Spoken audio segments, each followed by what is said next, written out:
Mon enfant répète constamment des phrases ou des mots qu'on vient de dire ou qu'il a entendus à d'autres moments. À 2 ans, Mathis s'est mis à parler comme tous les autres copains de la crèche. Un peu moins bien que certains, c'est vrai, mais il parlait.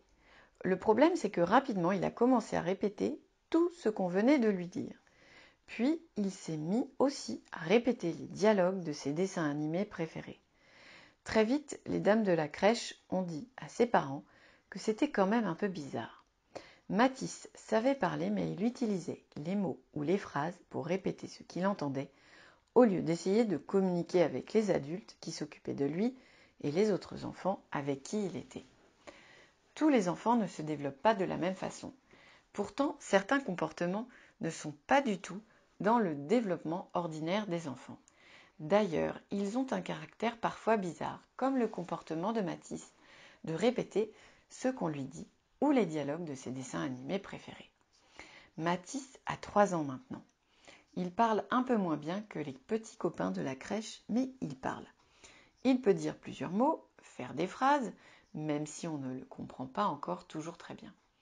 Ce qui inquiète surtout ses parents et les personnes qui s'occupent de lui à la crèche, c'est qu'il répète très souvent les phrases qu'on peut lui dire, ou ce qu'il entend à la télévision, surtout dans les publicités ou les dessins animés.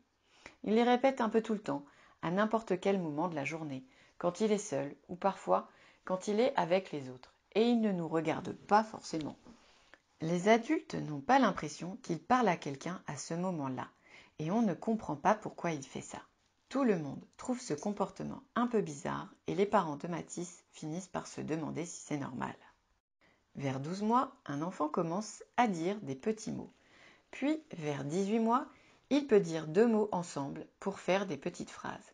Quand il commence à parler, il le fait pour demander quelque chose aux adultes ou aux enfants ou dire qu'il a vu quelque chose qui l'intéresse.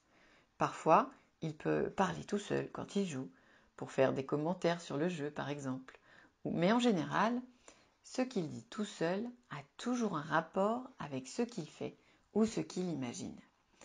Dans cette situation, si Mathis passe plus de temps à répéter ce qu'on dit autour de lui ou les dialogues qu'il entend à la télévision, ses parents ont raison de s'inquiéter.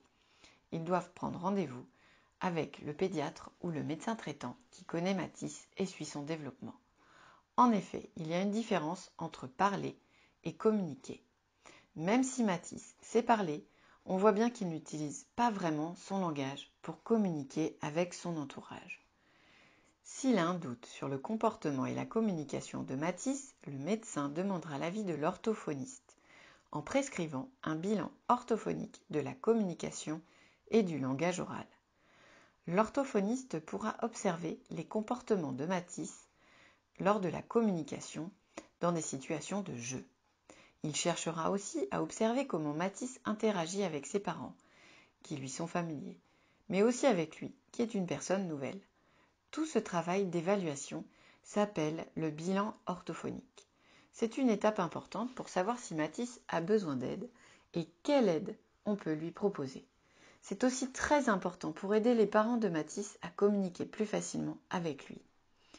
Si l'orthophoniste pense que Mathis a besoin d'aide, il va proposer des séances de rééducation régulières à Mathis et un accompagnement à ses parents.